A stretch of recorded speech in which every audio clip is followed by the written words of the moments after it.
Looking for amazing finds and incredible deals? Visit Erie City Mission Thrift today. From stylish clothes and shoes to quality furniture and home goods, you'll discover something new each time while changing lives right here in Erie. It's shopping that feels good and does good. Come see us in Erie and Girard. Erie City Mission Thrift. Thrift with a purpose. All year round, Frontier Home Products and Design has what you need to make your home comfortable and beautiful. Relax on a new timber tech deck designed by Frontier's experts. A new fireplace from Frontier Home Products Fireplace Gallery adds warmth and serenity to any home. Beauty and versatility at Frontier Home Products and Design Center, 4213 Peachtree, 5th next to the Bayfront Highway. Frontier Home Products and Design Center. Discover a new frontier. PA contractor number PA 039007. Welcome to TalkErie.com's Joel Natale Show, Erie, Pennsylvania's daily podcast. Every day, we tackle the biggest issues that the Erie, PA region faces. Stay informed and involved as we advance the narrative of Erie. Now, here's Joel Natale. Looking forward to this one here with Dr. Jon Anderson. He's the president of the Pennsylvania Western University, also known as PennWest University, PennWest Edinboro, PennWest California, PennWest Clarion. We want to welcome you to the Joel Natale Show. Dr. Anderson, welcome. Thank you so much, Joel. Thank you for having me, and I really look forward to the conversation and representing PennWest. You got it here. All right, we're a family show. Let's get your origin story. Tell us how you came up and how you got interested in education and kind of your CV, if you will. Very good. I come from a long line of educators. A funny story, my grandfather on my dad's side is a dentist. His father was a dentist. My dad became a teacher, and I grew up around that environment. I thought I wanted to go into education for a long time, and so I went off to school, and I did some student teaching. Some of that was really enjoyable. Some was not so enjoyable. I decided to go into pulling teeth, right? I mean, like pulling teeth for sure. So I decided to go into finance, and I did that for a few years. But the itch just came back, and I wanted to have my professional career focused on helping public education fulfill its mission. That's where I kind of settled. And so I went back and got a teaching credential. I started teaching high school and coaching football, basketball, and track. I also drove the bus to the track meets. And had a great time. That was all in rural Georgia. Wow. And had a great time with that experience. But I wanted to work on the system of higher education, not just in it. And so I tried to find a path that would help me understand how big universities work, how organizations operate. So I went to the University of Kentucky, got a PhD in business administration and management, thinking I would learn how organizations operated, then go back into education and try to help the system. And I was fortunate after that experience to get hired back to the place I'd gotten a master's degree at the University of West Georgia, and spent a few decades there as a faculty member in administrative roles. Then got a chance to be the provost at Middle Georgia State. Then moved back to Utah as the provost at Southern Utah University. And in the provost role, you get the chance to work on the academic mission. Which programs, which student experiences are you having? And really from SUU, where I was last as the provost, had the chance to come to this fine institution of PennWest that had been recently merged, that was trying to figure out what vision it had for the future. And it was a perfect opportunity for me to merge the things that I love, helping public education help get people out of poverty into professions that can bring them a strong middle or upper class income, can provide a future for them and their families. I believe that's a role of public education. And it was great to see PASHE merge these institutions together, find out what's next, and for me to have the opportunity to come in and work with our good people to create that future. All right, so just for clarity's sake, what is your hometown? Are you from Utah or from Georgia? So I am from a little town called Bluffdale, Utah. Okay. Just about 30 miles out of Salt Lake City. Oh, okay. I went to school in Idaho, and I was sitting in the cafeteria one day, and this absolutely beautiful girl walked in, who is now my wife, and this spring we celebrate 30 years of marriage. She happened to be from Georgia. Okay. And so that was the connection. So we got married and finished school then in Utah State, and then went to Georgia for a few decades before graduate school. Fantastic. Okay, that's fantastic. Okay, so Georgia football versus Pennsylvania football. I mean, you realize you're in Western PA, the home of Jim Kelly and Dan Marino and all those guys. You know, Yes. I mean, they would definitely put a hurt on Georgia football, I would think. You know, but Oh, there's no doubt. I love the football up here. I'm a huge sports fan. All right. One thing I love about PennWest is we've got 50 NCAA athletic teams. I spend a lot of time watching sports, and I probably couldn't do it enough. that's fabulous. So I love how you have a mission of working on education. Both it sounded like you worked on K-12. You were in administration at K-12, and now you're in administration in high ed. Tell us how difficult that is. I mean, you've got the one thing is you have multiple constituencies. You have the school board, you have the taxpayers, you have the parents. Of course, you have the students, you have the teachers, you have administrative staff, support staff, bus drivers. I mean, think about all those constituents that you have to handle. It's like herding cats. There are a lot of people who have vested interests, and I would add at PennWest, we have 9 collective bargaining agreements and 22 organized units. So we have the labor portion as well. But I'll tell you, there's a stream that runs through each of those groups. There are very few people who get into education at the K-12 level or at the higher ed that don't come in with the right heart. They come in wanting to make a difference. And when you have a group of people who want to do something good, and you have a way of organizing them, you can make significant difference.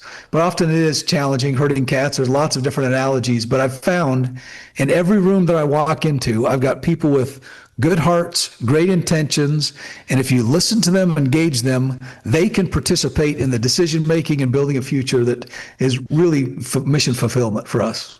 Let's talk about your time here at PennWest. You've been there about a year, right? That's just over a year, yeah. Just over a year.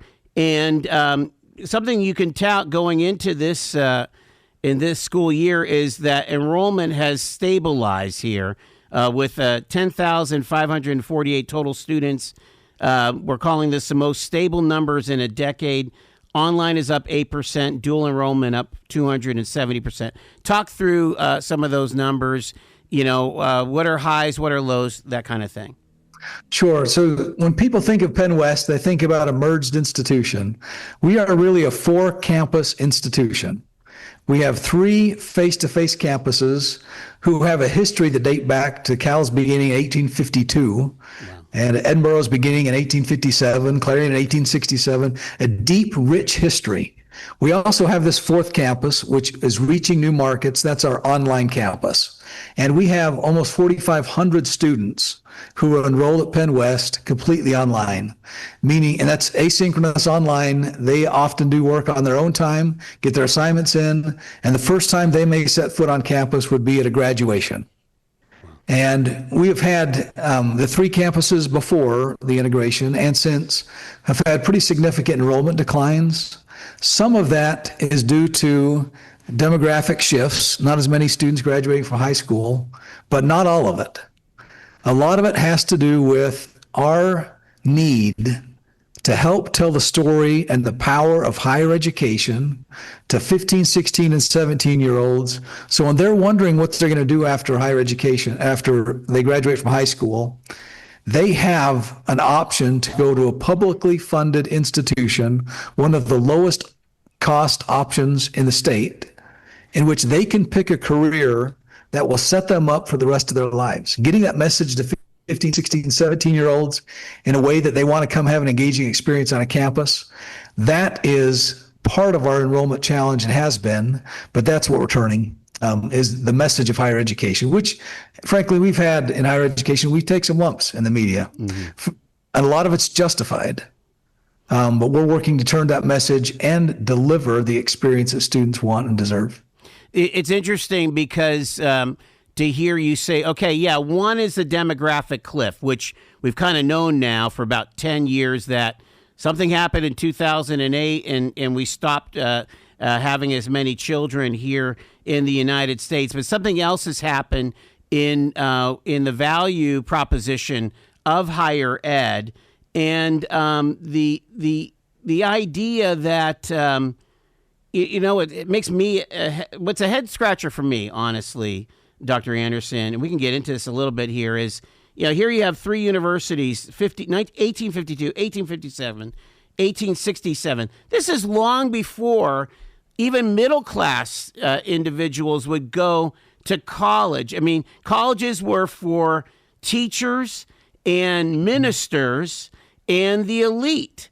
And so somehow they were able to navigate those early lean years. And then, of course, post-war and the GI Bill caused the explosion, right? But what is it about this current generation that seems to be concerned about whether or not they want to jump into the pool for high ed?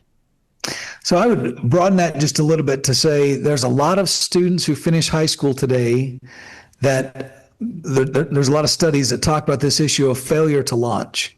They finished high school, they may not know what they want to do. If you look at what's happening in the economy, the trades need many, many people. The professions that require certificate, they need people. The workforce, they need people. Higher education needs people.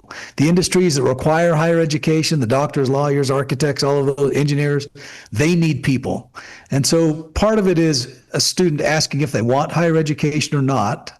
Part of it is a student asking how they want to develop their future. And I fundamentally believe there has never been a time that a student graduating from high school has so many good options, because everybody wants them. And I think that causes some students to say, I've got too many decisions to make. I'll just wait. I'll not jump in. I'll be hesitant. So for us at PennWest, we are a community-based university. If a student graduates high school and says, I want to go into the trades, I want to join a union, for us, that's great. It's a win. It's someone who's going to be a contributing member to society. If they want to come to us, prepare to be a teacher, a nurse, any of those things, we're ready to take them. And lots of trades are ready to take them. The struggle that all of us have collectively is when that student finishes high school and says, well, I'm just going to wait. I'm going to work retail. I'm not really going to start a profession. That's what we fight against more than anything else, because that's the population we serve. Talk about parental attitudes toward higher ed. I have these conversations all the time. Again, I graduated with a communication arts degree, went to Gannon University, and it's served me well. I've been able to raise my kids to adulthood. I have an Edinboro alum as one of my offspring. I mean, we value higher ed here, and I just get into it with parents and say, well, all they need is to learn some kind of a skill, some kind of a hands-on skill, and then they have to work, and they kind of limit what you've been talking about as far as critical thinking and developing your own personal worldview and all the things that are kind of the soft parts of going through a higher educational experience. Sure. I think parents play such a critical role in sitting down with their child at an early age saying, what do you want to do? How can we help you pick out a meaningful career? How can you sustain yourself and your family if you choose to have one? What are the future options for you? And I think you're exactly right. A lot of parents will say, just pick something you want to do, get a little skill, get a certificate, go to work. Well, and that's great. We support that. But 2 years later, that student who now has 2 years of work experience may want to get promoted into management. And that management job requires either a bachelor's degree or it requires a skill set that they may not have developed. They may do a great job working a bench, doing whatever they're doing with their hands. But as soon as they're in charge of other people, and they have to be able to work with other people, build collaborative relationships, hear other people's concerns, be able to navigate them, do reflective thinking, that's the time that those skills kick in. We're trying to meet that market as well. We have at PennWest almost 4,500 students. That's a huge number who are 100% online. And it is that population that at some point said, I don't want higher education. I'm just going to do this. Then 5 years later, they're like, I really need it. Yeah. And that's graduates, it's undergraduates, it's across the board. And so we're trying to fit each of those niches. And if a parent tells a child, go get a job, get some skills, get some experience, see what you want to do, and then come back, I totally support that. I think it's a great path for people to walk. But we're trying to build an institution at PennWest, no matter where that person is in their career trajectory. When the time comes when they say, I need a credential that a higher education institution can offer, we're going to be there, face-to-face, online, any modality we can to help serve that student so they can come at a very reasonable price. A lot of students get turned off from higher education because their parents say it costs too much. If you look at what we charge, you can get a full 4-year bachelor's degree for about one semester at a lot of private institutions. It is significantly discounted, and we still retain all of the quality. And so we're trying to be the state system institution, just like the other PASHE schools, that serves those niches well. Dr. Anderson, let's talk about how the 3-school system works. I mean, it's one school. It's Pennsylvania Western University, 3 campuses. Can you just kind of go through how does it pragmatically work? Sure.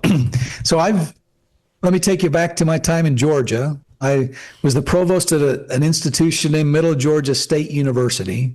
It was also a consolidated university.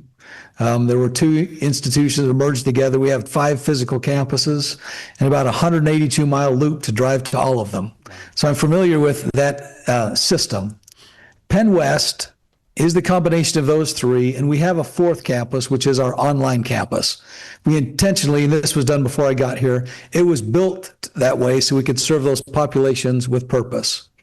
So a student comes to Clarion, Edinboro, California out of high school, or they return to take classes. They get the same face-to-face, residence hall, high student life-driven experience that you would at any other residential campus. In addition to that, they have access to faculty in the online campus and at the other 2 campuses. So a typical student for us will take a lot of face-to-face classes. Sometimes they'll take a class that is what we call mixed modality or hybrid, meaning they'll be in a class communicating through Zoom like we are today, while they're in a class with a professor teaching all the students on multiple campuses. That allows a student to learn beyond just their one institution. So they have access to a lot more faculty, a lot richer set of courses than they would if they were just on one single campus. And so that's the student experience side. Administratively, we have one cabinet, that's the president and the vice presidents, that oversees all of PennWest, including the 4 campuses, 3 physical and online. On each of the campuses, we have a campus leadership team that functions as kind of the day-to-day oversight of activities. And then we have academic colleges and departments that span the entire institution. So setting it up that way, we're able to spend less on administration, which frees up more money to spend on the student experience. That's how we were designed as an integrated institution, and I think that's playing out well. Yeah, I mean, one of the knocks against higher ed is that a lot of the increase in tuitions and things have gone into marketing and administration, football coaches and things like that. Have you been able to hold the line on some of those expenses with this kind of model? We've been able to cut down on administrative costs pretty significantly.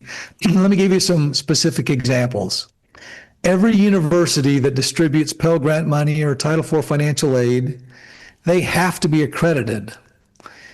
And we have one accreditation for all 4 of our campuses, 3 physical, 1 online, which allows us to do that once instead of 4 times. So we have 1 set of costs instead of 4 sets of costs. We repeat that everywhere we possibly can. And so we're cutting out 3/4 of what we would have to spend. And that way we're able to deliver a better quality student experience with those funds we freed up. Yeah, things like, what software program you're going to run, for student management and grades and all the things that you just save a lot more money by getting one license for all those students here. I want to talk about your priorities for this year. We've got about a couple minutes here. Strengthening campus density, building leadership, and expanding partnerships. Can you get into that a little bit here? Sure. So if you look at PennWest and if you look at PASHE, if you look at a lot of the institutions in the Northeast, they've shrunk over time. PASHE's down tens of thousands of students overall, and our campuses are down. We haven't yet adjusted the physical footprint to acknowledge that decrease in face-to-face enrollment. And so we're doing a study across all our physical campuses to bring people into a closer set of buildings. So when students show up, when faculty and staff show up to work, it feels more dense and feels more alive. That will help deliver the experience we want on campus.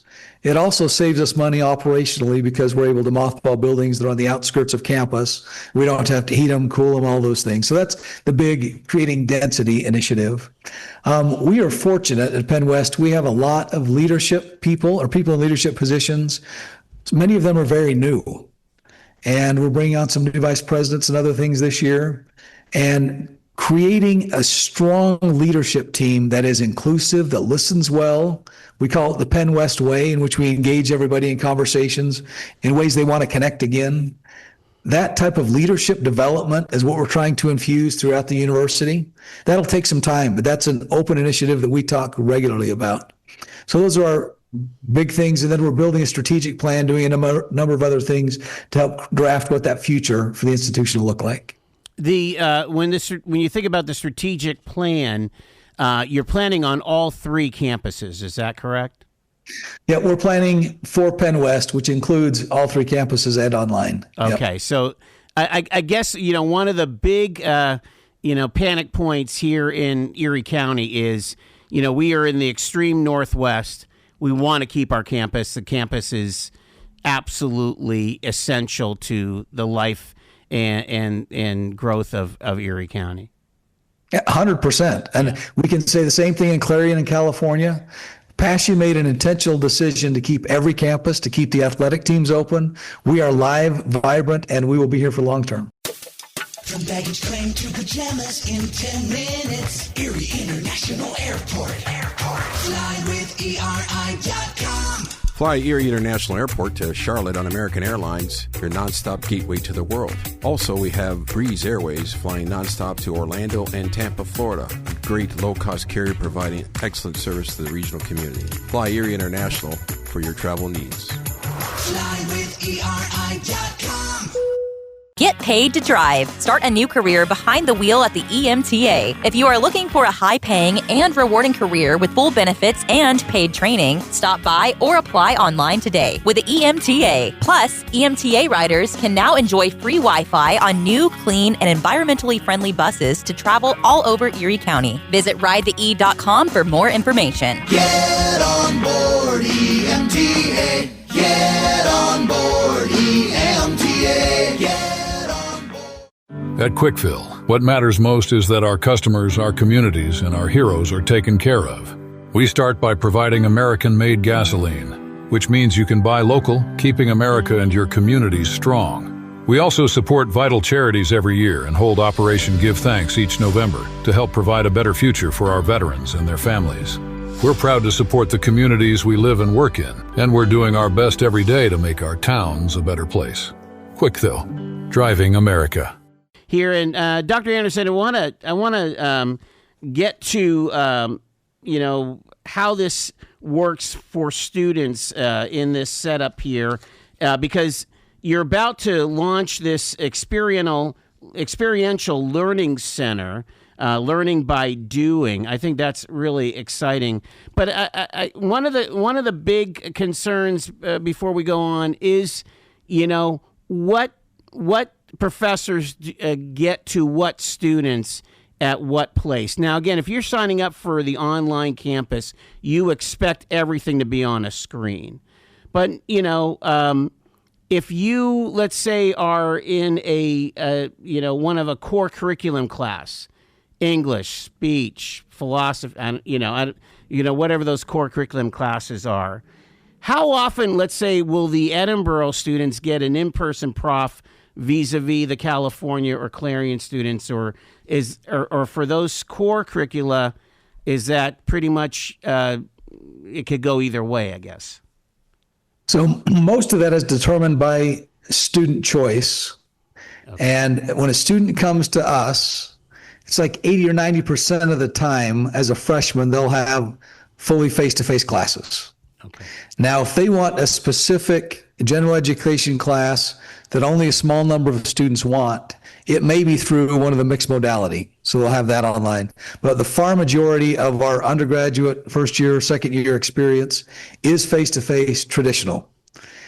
Now, if they want to go as a junior and senior into like a small niche area, get a minor or certificate here, they have that opportunity. A lot of that stuff is hybrid, but we're really focusing on anchor or keystone programs on each of the campus so the student can come, have the full face-to-face experience their whole time, and then have the option to supplement as they choose to through online courses. Now, are there kind of centers of excellence? You know, again, Edinboro's kind of known for its animation program, for example. So if you're a Cal kid but are interested in animation, you might either go to Edinboro or stay in Cal, get your first couple years of gen ed stuff going, and then take the hybrid stuff. Is that how that works? Sure. So students going between our campuses, and this includes online and face-to-face, that is very, very seamless for us. Okay. So if a student gets 2 years on the Cal campus and says, I really want that major face-to-face in Edinboro, Clarion, or online, it's one conversation and they're in and it's gone. So it's very seamless for the student experience. But we do have centers of excellence, you could call it. We have just launched schools in education, school in nursing, and school of business. We intentionally did that so students would have a hub to connect with across all of our campuses. And those are our three largest majors. Education itself makes up about 20% of our total enrollment. There's a huge chance if you're going to public education in Western Pennsylvania, at some point in your career, you're going to see some of our alums in the classroom. Second to that is health professions. Nursing is the largest of that group. We have respiratory therapy and other programs that flow out from that, including medical imaging. And then the third one's business. And all of those are face-to-face on the campuses, in addition to being online. And that's the student experience that students have as they work their way through. Talk about education for a second there. About a week or so ago, we had a conversation with the chief talent officer with the Pennsylvania Department of Education. And basically his role is to generate interest in becoming a teacher, a K-12 teacher, right? At one point, Edinboro had 1,000 students, within the past 10 years, 1,000 students between undergrad and graduate school in the Department of Education, and as well as online. Why? Again, you're an educator. Have you seen that slippage in interest in becoming a K-12 educator, and why? What are your thoughts on all that? I certainly have seen it, and that's happening across the country. I've lived in states around the country and seen it everywhere that I've been. There are lots of places that are coming with alternate pathways to licensure. But I think at some point we have to have a national conversation about the teaching profession and how we can ennoble a K-12 teacher. So in Western Pennsylvania, we are part of an ecosystem of lots of fantastic institutions of higher education. We are a huge producer. About 20% of our credit hours are in education. That includes first-time teachers, superintendent licensure, all the way up through doctoral programs. So we have the vehicle to produce the number of teachers. What we don't have is, it goes back to the earlier conversation about this issue of failure to launch. How do you go to a 17-year-old and say, if this is your path, here's the least expensive way to get there. We have all the experiential learning built into it, and we can produce as many teachers that are needed. We just got to continue to work collectively on what the beginning of that pipeline looks like. And at the end, how rewarding in terms of finances and benefits and those things that profession is for incoming students. On the other side of the coin, though, is it seems like nursing and health professions, we can never have enough of them, but they are for people going to higher ed, that seems to be the driver across the board, isn't it? It is for sure. But we have the same situation we produce a lot of nurses, fantastic programs, great pass rates on the NCLEX. They're working in hospitals all over Western Pennsylvania and beyond. But still, our hospital partners come back and say, we need more. We need more. There's an insatiable desire for nurses. We have the pathways. We've just got to get 16, 17, 15-year-olds to say, I'm willing to commit, whether it's a 2-year ASN program, which we have a lot of those, 4-year bachelor's in nursing program, 4-year teacher in education program. We've got to get students willing to say, I'm willing to commit to train myself so I can have this career for the next 40 years. And that's what we're working on our K-12 partners with, to make sure we get in as early as possible to share that message. I'm proud to say also that my daughter-in-law is a proud Edinboro, honors grad, BSN. And again, she writes her ticket wherever she is. She was an Army wife. Wherever she wanted to work, she could work. Critical care nurse, It's a fantastic profession. Yeah. Really is good. And we've got such good faculty in that area. Let's talk AI, because I feel like AI is kind of the wrinkle, but you guys are trying to get your arms around it and actually get ahead of it. Talk about what you're doing at PennWest. Sure. So our history is as a teaching institution. That's been our role for 150 or more years, these 3 campuses and beyond. So with AI, we intentionally created the Center for AI and Emerging Technologies, because we don't know what's next. Something will come, and it'll come sooner than we think, that'll help enable or strengthen AI or go beyond AI. So our role for that center is not to create AI. There are lots of people doing that. Our role is to teach how we use AI in all the other functions of business, all the other functions of organization and daily life. And so our Center for AI and Emerging Technologies is the hub for a K-12 teacher who says, I really want to integrate AI in my classroom. We can pull those people together, train them how to do it, then they go back. So we're much more in the training and development and teaching arm, which is in line with our mission as an institution. Much more of that, less about the development, although we do have degrees in computer science that work on the development side as well. Talk about these AI Essentials licenses. What does that bring to the table? So we partner with many organizations. We have a partnership we just signed with Google that allows us to have 500 free AI Essential licenses, and that's managed by our center. And those are licenses that are usable and passable to different people. So at any one time, we can have a faculty member, a staff member, or a student engage through the Google suite of services to learn all about what AI is, how they can use it, and enable it. And so it's one of our great partnerships in our Center for AI and Emerging Technologies to help get that training done. The Experiential Learning Center. Let's chat about that. Again, the idea to give different options, including global ones, for your students, right? That's exactly right. So we have had a career center for a very long time. And one of our roles is to take a student who finishes their academic work and help them have a smooth transition into the workforce. A lot of employers want soft skills. They want people who can show up on day one, be a great team member and a great worker. And our shift in this from the Career Center to more of an experiential learning approach is to make sure we integrate both directions. That we have experiential learning as a student goes through their academic experience. You think about education or about nursing or business, often your junior and senior year, you're in a hospital, you're in a classroom, you're working for a business. So this is one hub center to help make sure that we're taking advantage of all of those experiential learning in the academic enterprise as they go through their program and also as they're transitioning. And so we can help them have internships, applied apprenticeships. And so if they don't get the job they want as soon as they graduate, we can help them and set up ties for them to start to have an experience that'll get them into the profession they want.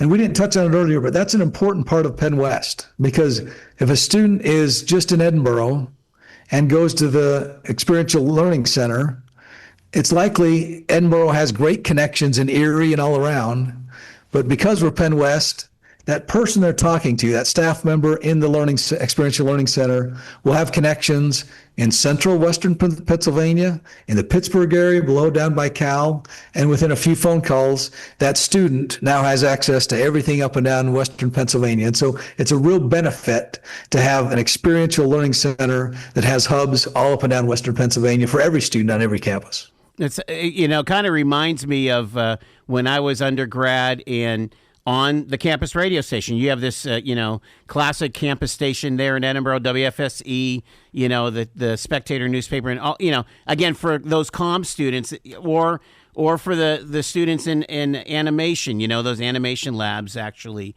creating these things, just diving right in with a practical experience, right? I mean. Oh, without a doubt. And that is so important in every field, because you learn so much in the classroom. But those of us who have been teachers, as soon as you walk out of the classroom and you're on the other side of the desk and it's your job now to teach, it is a drastically different experience.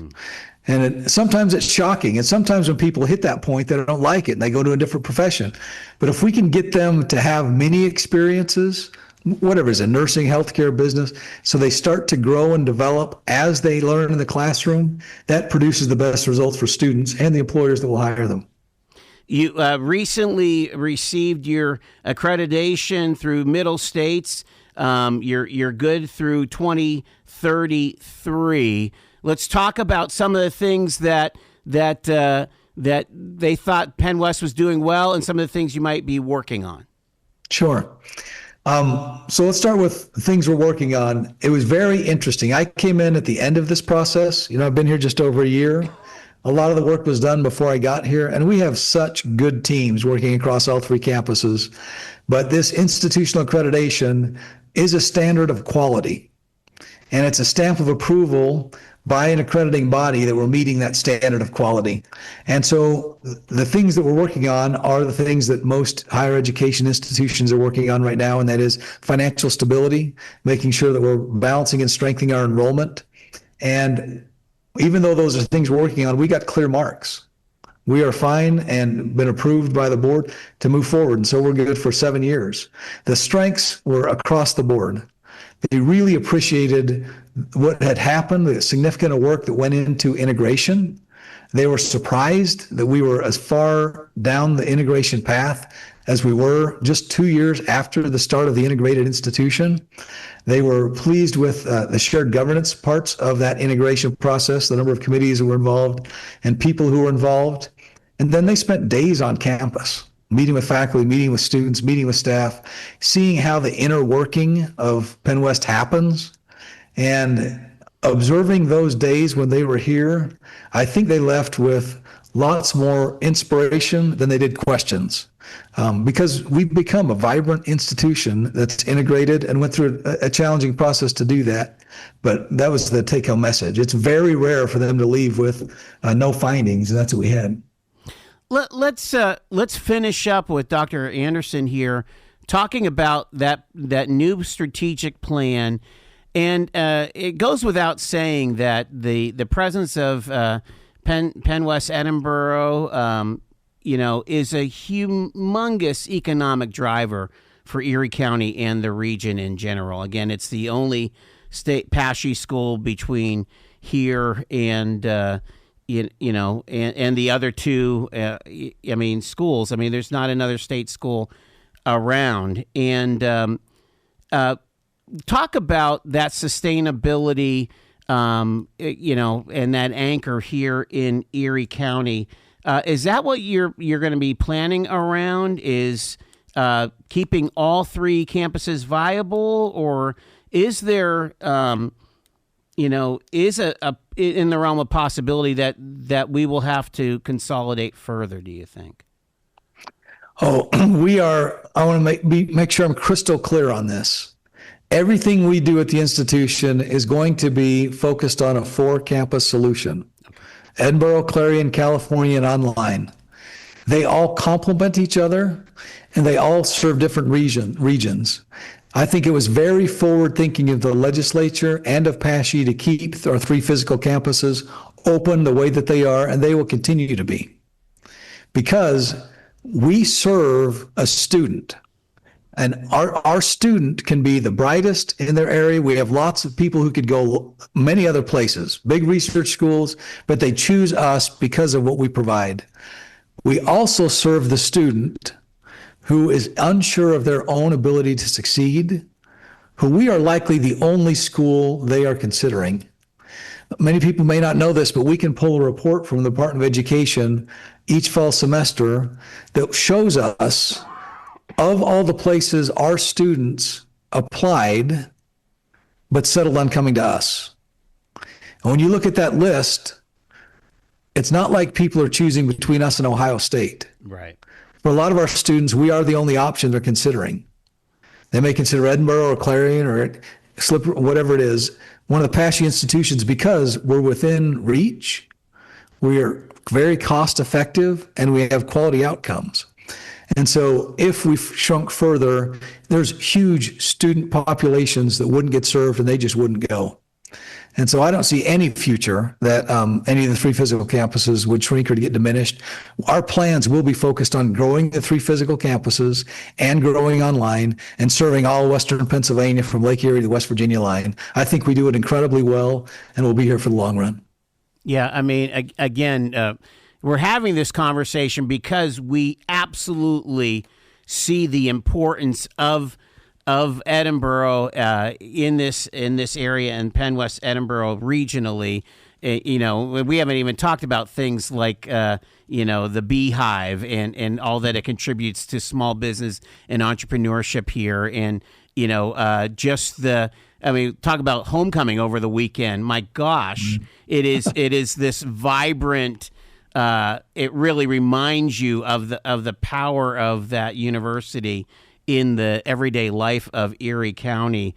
So any final thoughts? I just want to kind of open it up to you as you talk to, whether I have small businessmen, nonprofit executives, or just that average Joe that likes talk radio. Chat with my audience a second there. Well, Joe, I want to thank you. This has been a really fun conversation. I love talking about PennWest. I hope that comes through.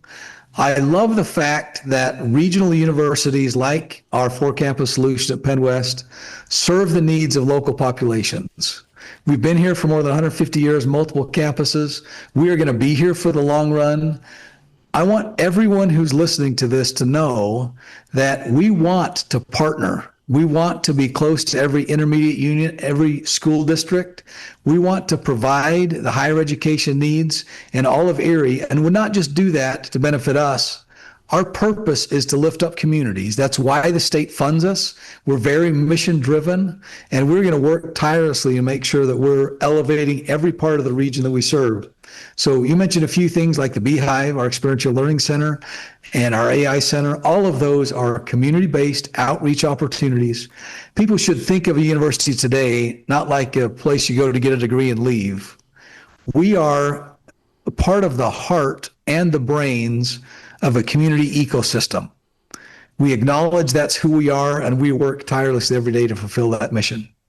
Dr. Jon Anderson, the president of the Pennsylvania Western University, PennWest, and I appreciate you taking the time, sir. Thank you so much. Thank you, Joel. You've been listening to The Joel Natale Show, Erie, Pennsylvania's daily podcast from TalkErie.com. Subscribe to our show on your favorite podcatcher and get involved by emailing joel@TalkErie.com.